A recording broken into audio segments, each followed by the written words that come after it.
Hello everyone.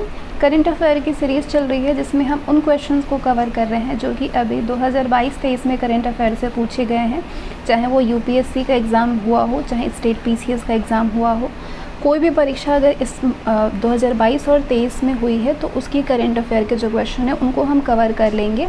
तो हमारे एक भी क्वेश्चन नहीं पूछेंगे, क्योंकि हम यूपीएससी का जब एग्ज़ाम देने जाते हैं, चाहे आपके ईओ है चाहे एपीएफसी है, तो इसमें रिपीटेड क्वेश्चन भी पूछे जाते हैं। तो करंट अफेयर अगर रिपीट किया जाए तो ये सब बहुत ज़्यादा यूज़फुल होगा आप सभी के लिए। करंट अफेयर के क्वेश्चन को पढ़ने के बाद जब ये वाले क्वेश्चन पढ़ लेंगे ना, तो आपके एक भी क्वेश्चन नहीं छूटेंगे करंट अफेयर से। पहला क्वेश्चन है, पीडीएफ ग्रुप में प्रोवाइड किया जाएगा। और एक चीज़ और, जो भी लोग ग्रुप में 100 रुपीज़ वाले में जो ज्वाइन कर रहे हैं, जिसमें हम लोग क्वेश्चन आंसर सीरीज़ चला रहे हैं, सब्जेक्ट में सारे टॉपिक वाइज जितने भी सिलेबस में टॉपिक है, तो वो क्वेश्चन आंसर के माध्यम से अब आपको कराया जा रहा है, ताकि ढेर सारे क्वेश्चन अगर आप प्रैक्टिस किए रहेंगे तो ये बहुत ज़्यादा यूज़फुल होगा आप सभी के लिए। तो 100 रुपये वाले जो बैच है, इसमें आप जो लोग भी ऐड हो रहे हैं उसमें आप प्लीज़, अगर इतना कम समय है उसके बावजूद आप इतना मैसेज कर कैसे पा रहे हैं, सिर्फ काम की बात करिए। अगर आपको ऐड होना है तो आप ऐड होइए, अदरवाइज़ कोई फोर्स नहीं है। आपको जहाँ से सुविधा पड़े आप वहाँ से कर सकते हैं। ज़्यादा सवाल जवाब करेंगे आपका भी समय ज़ाहिर हो रहा है, हमारा खुद का भी समय ज़ाहिर हो रहा है, ठीक है। तो ये और एक चीज़ और, जो भी लोग ऐड हो रहे हैं, पेमेंट कर दे रहे हैं, उनको 3 घंटे के अंदर ऐड कर लिया जाएगा। तो आप बार बार ऐसे मैसेज ना करें, आपको ऐड कर लिया जाएगा, ठीक है। क्योंकि सारी चीज़ों को देखते हुए चलना है। अब ऐसा थोड़ी है कि इंसान इतना फ्री बैठा हुआ है, लेकिन आपको ऐड कर लिया जाएगा 3 घंटे के अंदर, आपको इसमें ऐड कर लिया जाएगा। आप चिंता मत करिए। और सिर्फ क्वेश्चन आंसर सीरीज़ आपको इसमें मिलेगा, क्योंकि बहुत सारे लोग ये बोल रहे हैं कि उन्हें पीडीएफ भी चाहिए। तो पीडीएफ के लिए तो वो जो ग्रुप हम बच्चों के लिए चला रहे थे वो 400 वाला चला रहे, तो उनके साथ हम नाइंसाफ़ी नहीं कर सकते हैं। तो आपको अगर पीडीएफ सारे ले रहे हैं सिलेबस के, तो आपको 400 में लेना होगा, लेकिन आपको सिर्फ क्वेश्चन आंसर सीरीज़ में जुड़ना है तो उसके लिए आपको 100 रुपये पेमेंट करना पड़ेगा। और एक चीज़ और, जो सीरीज़ चल रही है और जो चीज़ें हम प्रोवाइड कर रहे हैं, जो कॉन्टेंट आपको यूट्यूब देख के समझ जाना चाहिए कि हम सिर्फ हिंदी माध्यम वालों के लिए काम कर रहे हैं। इंग्लिश माध्यम वालों के लिए इस प्लेटफॉर्म में बहुत सारी चीज़ें हैं, तो आप वहाँ से आप ले सकते हैं। यहाँ हम सिर्फ और सिर्फ हिंदी की चीज़ें प्रोवाइड कर रहे हैं। चलिए शुरू करते हैं, बहुत सारा टाइम ले लिया आपका। भारत के किस राज्य या संघ राज्य क्षेत्र में 20 नवंबर 2022 तक सबसे अधिक बार राष्ट्रपति शासन लग चुका है? मणिपुर में लग चुका है सबसे अधिक बार।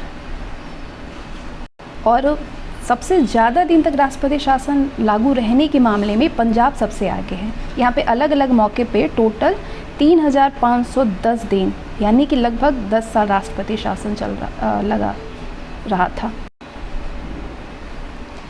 पंजाब के राज्यपाल कौन है? बनवारी लाल पुरोहित पंजाब के राज्यपाल हैं।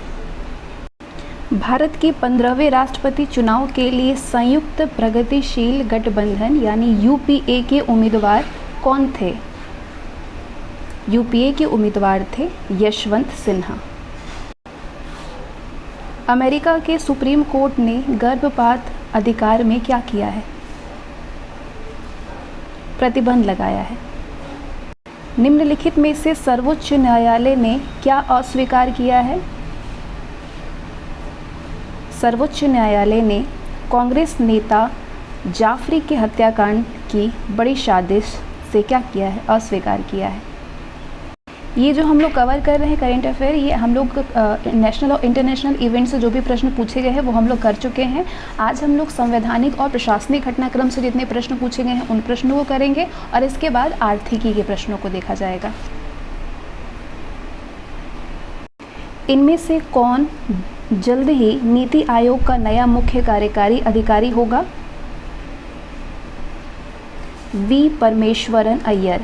वी परमेश्वरन अय्यर नीति आयोग के मुख्य कार्यकारी यानी सीईओ होंगे।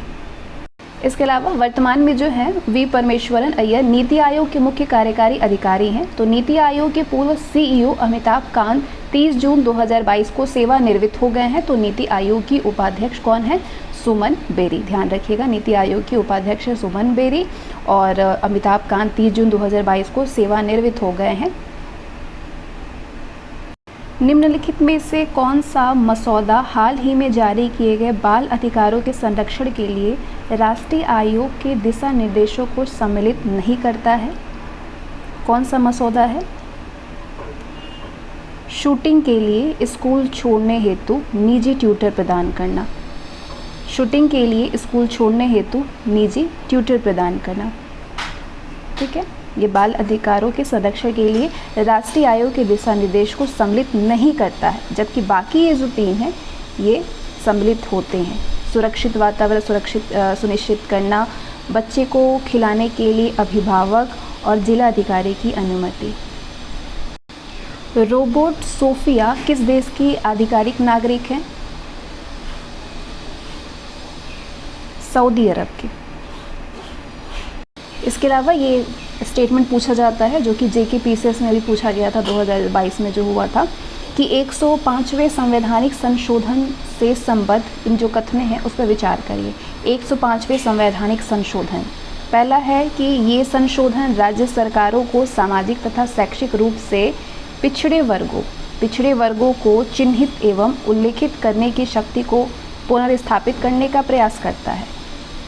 बिल्कुल सही है ये। दूसरा है संशोधन राज्यों को सामाजिक एवं कौन सा संशोधन? 105वें संवैधानिक संशोधन। ये संशोधन राज्यों को सामाजिक एवं आर्थिक तौर पर पिछड़े वर्गों की एक पृथक राज्य सूची कायम करने की अनुमति देता है। दोनों ही सही है, पहला और दूसरा। राज्यों एवं केंद्र शासित प्रदेशों के बीच एक भारत श्रेष्ठ भारत एंगेजमेंट मैट्रिक्स कौन सी गलत है?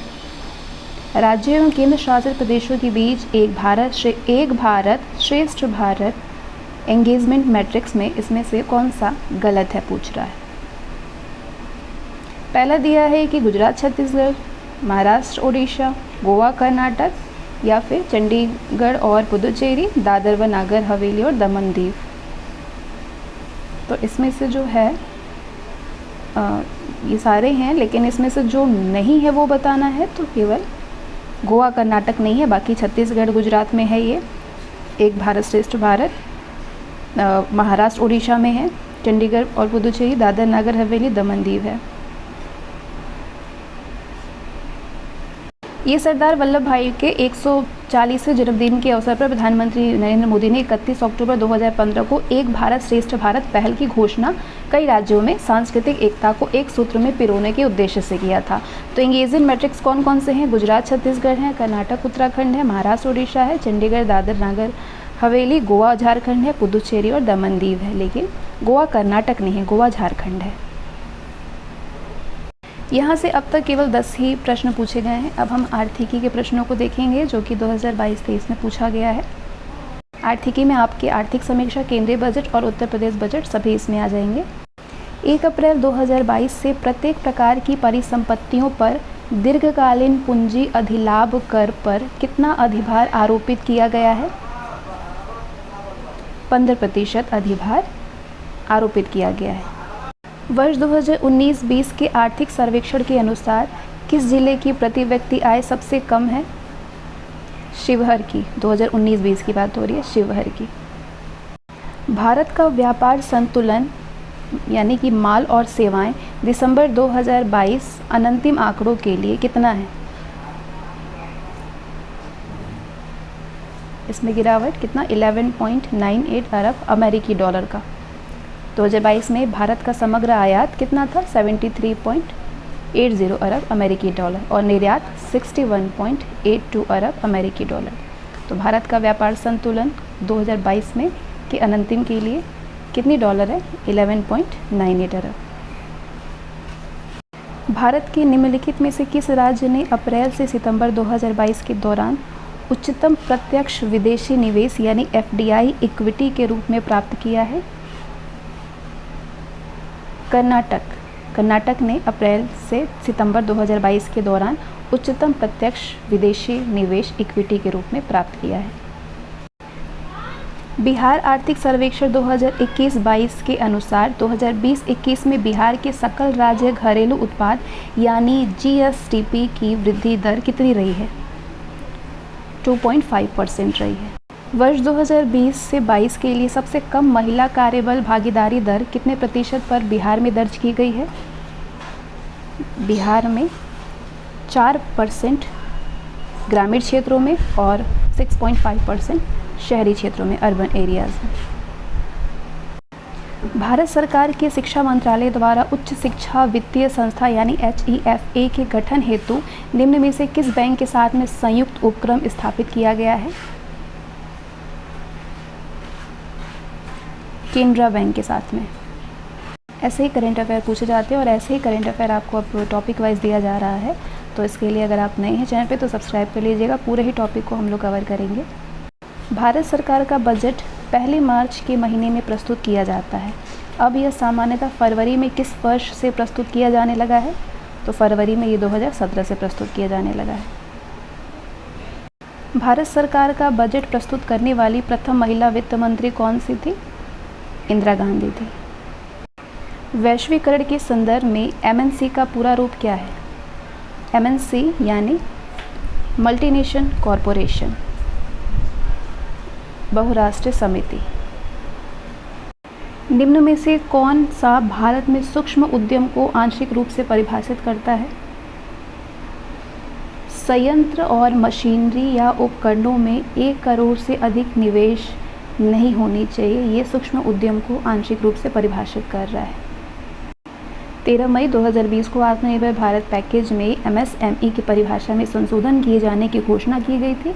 इसके अनुसार सूक्ष्म विनिर्माण और सेवा उद्यम में ऐसे उद्यम हैं जिसमें कि निवेश 1 करोड़ रुपए और उनका वार्षिक टर्नओवर 5 करोड़ रुपए से अधिक नहीं होना चाहिए। और लघु उद्योग ऐसे उद्यम है जिसमें कि निवेश 10 करोड़ रुपए तक और टर्नओवर आपके 50 करोड़ रुपए तक है। और मध्यम उद्योग ऐसे उद्योग है जिसमें 20 करोड़ तक निवेश और 250 करोड़ रुपए का टर्नओवर हो। निम्न में से कौन सा भारत के बजट 2022-23 की प्राथमिकताओं में सम्मिलित नहीं है? PM शक्ति है, समावेशी विकास होता है, उत्पादकता वृद्धि और निवेश, उदीयमान अवसर, ऊर्जा परिवर्तन और जलवायु कार्य योजना है, निवेश का वित्त पोषण है, विनिवेश नहीं है। वित्तीय वर्ष 2021-22 में भारत में टैक्स GDP अनुपात क्या था? भारत में टैक्स GDP अनुपात था 11.7%, 11.7%। वस्तु वर्गीकरण और समूहों के अनुसार विश्वव्यापी निर्यातों में भारत का हिस्सा वर्ष 2018 में कितना था? 2018 में 1.7% था और 2019 में जारी विश्व व्यापार संगठन के आंकड़ों के अनुसार ये है 1.7% निर्यात पे। और भारत की जो हिस्सेदारी उसमें 1.7% थी और वैश्विक आयात में कितना था? 2.6% था। चतुर्थ अग्रिम अनुमान के अनुसार वर्ष 2020-21 में भारत में गेहूं का कुल उत्पादन कितना है? गेहूं का कुल उत्पादन 109.5 मिलियन टन है 2020-21 के दौरान। और 2021 के लिए चतुर्थ अग्रिम अनुमान में देश में जो कुल खाद्यान्न उत्पादन है उसका रिकॉर्ड कितना है? 308.65 मिलियन टन हुआ है। और कुल खाद्यान्न उत्पादन का अग्रिम अनुमान कितना लगाया गया है? लगाया गया था 316.06 मिलियन टन, जिसमें कि आपका चावल का 127 कुछ था और गेहूं का 111 कुछ। निम्नलिखित में से कौन सी संस्था भारत फर्मों में चौथी तिमाही में लाभ की वृद्धि दर में कमी की पुष्टि करता है? भारत की फर्मों में चौथी तिमाही में लाभ की वृद्धि दर में कमी की पुष्टि करता है, वो कौन सा संस्था है? RBI। जल जीवन मिशन योजना किस वित्तीय वर्ष के केंद्रीय बजट में घोषित की गई थी? 2019-20 के वित्तीय वर्ष में। लेकिन ये जो क्वेश्चन पूछा गया था UPPSS प्री 2022 में, इसमें 2019-20 जिसने लगाया उनका गलत था, क्योंकि आयोग इसका आंसर मानता है 2021-22 को कि जल जीवन मिशन योजना का जो है 2021-22 में वित्तीय वर्ष में केंद्रीय बजट में घोषित किया गया था। लेकिन जो आयोग मानता है वो भैया। आगे बढ़ते हैं। मई 2022 में रिजर्व बैंक ऑफ इंडिया ने रेपो रेट में 40 बेसिस पॉइंट्स की बढ़ोतरी की है। तो अब बताइए कि इनमें से कौन सा कथन इस मामले में सही है? पहला है मुद्रास्फीति के नियंत्रण हेतु रेपो रेट बढ़ाए जाते हैं। रेपो रेट में बढ़ोतरी से धन उधार लेने की लागत बढ़ती है। पहला और दूसरा दोनों सही है। रेपो रेट में कटौती से उद्योग को ऋणदाता से उच्च दर पर ऋण मिलता है, ये गलत है। अर्थव्यवस्था में धन आपूर्ति कम करने के लिए, धन उधार लेने के लिए बैंकों को प्रोत्साहित करने हेतु आरबीआई रेपो रेट्स को बढ़ा देती है? नहीं, केवल पहला दूसरा सही है। मुद्रास्फीति के नियंत्रण के लिए भारतीय रिजर्व बैंक रेपो रेट में वृद्धि करता है। तो रेपो रेट में बढ़ोतरी से धन उधार लेने की लागत बढ़ती है, इसलिए रेपो रेट में वृद्धि से उद्योग को ऋणदाता से उच्च दर पर ऋण मिलता है। अर्थव्यवस्था में धन आपूर्ति कम करने के लिए आरबीआई रेपो रेट बढ़ा देती है, जिससे कि बैंकों के पास में ऋण वितरण के लिए धन की कमी हो जाती है। तो क्या हो जाएगा? फिर कर्ज की दरों में वृद्धि हो जाती है। भारत की $400 बिलियन की निर्यात वृद्धि में प्रतिशत योगदान वाली शीर्ष 3 कमोडिटी कौन कौन सी है? इंजीनियरिंग सामान है, पेट्रोलियम उत्पाद है, इसके अलावा जेम्स एवं ज्वेलरी है। चावल नहीं। ये सारी शीर्ष कमोडिटी में आते हैं इंजीनियरिंग का सामान, पेट्रोलियम उत्पाद, जेम्स और ज्वेलरी, केमिकल और रेडीमेड गारमेंट्स। नेक्स्ट है इंडिया पोस्ट पेमेंट्स बैंक यानी आईपीबी के संदर्भ में निम्नलिखित में से कौन सा कथन सही है? आईपीपीबी के बारे में पहला कथन दिया है कि इसकी स्थापना 2016 में की गई थी, सही है। दूसरा क्या कथन दे रहा है? डाक विभाग के अंतर्गत 100% जीओआई इक्विटी के साथ में पब्लिक लिमिटेड कंपनी के तौर पर आईपीपीबी को निगमित किया गया है, सही है ये भी। Post office savings bank products का प्रमुख लक्ष्य डिजिटल पेमेंट्स व रिमिटेंस को प्रोत्साहित करना होता है, जबकि आईपीपीबी मुख्यतः बचतों पर लक्षित होता है, ये गलत है। आईपीपीबी द्वारा लॉन्च की गई सेवाओं में जीवन एवं सामान्य बीमा, digital life certificate, domestic money transfer समाविष्ट हैं, ये सही है। पहला, दूसरा और चौथा सही है। नेक्स्ट है राजकोष वर्ष 2020-21 की पहली तिमाही में जीडीपी में 23.9% की कमी और दूसरी तिमाही में 7.5% की कमी हुई थी। आर्थिक सर्वेक्षण 2020-21 में इसे किसमें पुनः प्राप्ति यानी रिकवरी करना बेहतर समझा गया? वी शेप में। हाल ही में अभिनीत चिकित्सा गर्भपात समापन अधिनियम 2021 के निम्नलिखित विशेषताओं पर विचार करिए। महिलाओं की कुछ विशेष वर्गों हेतु गर्भावधि की ऊपरी सीमा 20 से 24 सप्ताह तक होनी चाहिए, सही है? नहीं, गलत है।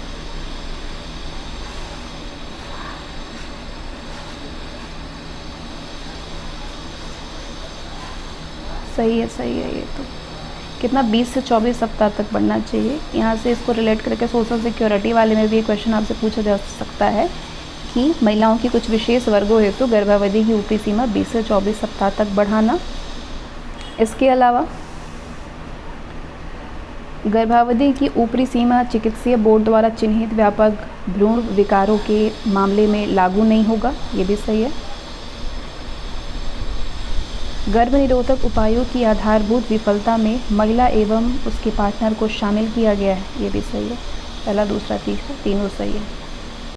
भारत में घरेलू व्यवस्थित महत्वपूर्ण बीमाकर्ताओं के संबंध में ये जो कथन है उस पर विचार करिए।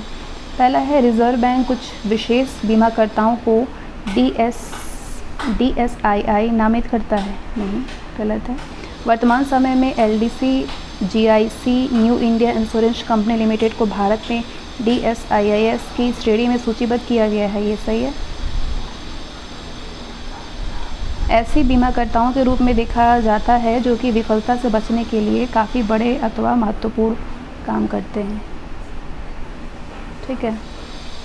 तो DSII क्या होता है, ये पहचान करेगा और सार्वजनिक जानकारी के लिए ऐसे बीमाकर्ताओं को नामों का खुलासा करना होता है इसका, ये सही है। नेक्स्ट, ई रूपी के संबंध में निम्नलिखित कथनों पे विचार करिए। पहला है कि ई रूपी नगद रहित भुगतान को सुगम बनाने के लिए एक वाउचर होता है, सही है। कुछ विशेष परिस्थितियों में ई रूपी को मोचन पर नगद निकासी या फिर नगद वापसी की अनुमति दी जा सकती है, नहीं। भारतीय राष्ट्रीय भुगतान कॉरपोरेशन यानी एनपीसीआई ने कुछ ऐसे बैंकों को नामित किया है जो कि ई रूपी वाउचर जारी करने वाले प्राधिकरण के रूप में मान्य होगा। सही है, पहला और तीसरा दोनों सही है। आगे कुछ कथन दिया गया है, इस पर बोला है कि आप इस पर विचार करिए। पहला है, किसी एक वर्ष के दौरान देश की भौगोलिक सीमा के भीतर उत्पादित सभी अंतिम वस्तुओं व सेवाओं के बाजार मूल्यों का जोड़ जीडीपी मार्केट प्राइस पे होता है। तो आप कहेंगे कि हाँ बिल्कुल होता है। यदि किसी देश की जीडीपी बढ़ रही है, परिणाम स्वरूप कल्याण में उसके अनुसार वृद्धि आवश्यक नहीं है, ये भी सही है। नॉमिनल जीडीपी से रियल जीडीपी का अनुपात जीडीपी अवस्फीति यानी डेफ्लेटर कहलाता है। सही है। रियल जीडीपी से नॉमिनल जीडीपी का अनुपात जीडीपी अवस्फीति कहलाता है, ये गलत है। भारत को टेक्निकल टेक्सटाइल में ग्लोबल लीडर के रूप में प्रस्थापित करने के लिए भारत सरकार के वस्त्र मंत्रालय द्वारा 4 वर्षों की कार्यान्वयन समयावधि वित्तीय वर्ष 2020-21 से 23-24 तक के लिए नेशनल टेक्निकल टेक्सटाइल मिशन को स्वीकृति प्रदान की गई है। तो इसके बारे में आपको यहाँ पे विचार करनी है इस कथन के ज़रिए।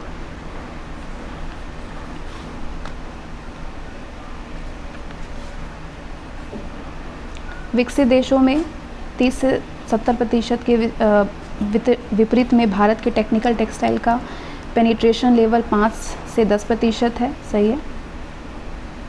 इस मिशन द्वारा young engineering, technical science standard व ग्रेजुएट के बीच में इनोवेशन को प्रमोट किया जाएगा।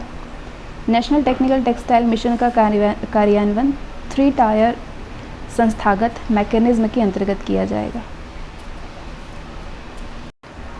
अभी उत्तर प्रदेश के वित्तीय वर्ष बजट से रिलेटेड है। उत्तर प्रदेश के वित्तीय वर्ष 2020-21 के बजट के संबंध में ये यूपीपीसीएस प्री में पूछा गया था। कौन सा कथन सही है? बजट का आकार कितने करोड़ था, ये चीज़ तो इम्पोर्टेंट। उच्च शिक्षा वित्तीयन एजेंसी यानी HEFA के शिक्षा मंत्रालय का निम्नलिखित में से किसके साथ में संयुक्त उद्यम बनकर के स्थापित किया गया है बनाकर? उच्च शिक्षा वित्तीयन एजेंसी को शिक्षा मंत्रालय का किसके साथ में संयुक्त उद्यम बना करके स्थापित किया गया है? केनरा बैंक के साथ में। तो ये आपके आर्थिकी भी कंप्लीट होते हैं और संवैधानिक उपक्रम से रिलेटेड जो 10 क्वेश्चन पूछे गए थे उसको भी हम लोगों ने कवर कर दिया है। संवैधानिक और प्रशासनिक घटनाक्रम से लेकर के आर्थिकी तक ये 2 टॉपिक कंप्लीट हो गए। इसके बाद अगले सेशन में जो भी विज्ञान प्रौद्योगिकी से जो क्वेश्चन पूछा गया था वो रिपीट ज़रूर होगा, वो टॉपिक हम लोग कवर करेंगे। जितने भी समारोह, सम्मेलन, संधि, समझौता हुआ है वो कवर करेंगे। ऑपरेशन जितने चलाए गए हैं, जितने अभियान चलाए गए, जितनी योजनाएँ बनी हैं, उन सारे क्वेश्चन को कवर करेंगे। आयोग समितियाँ जितनी बनी हैं वो सारे कवर करेंगे।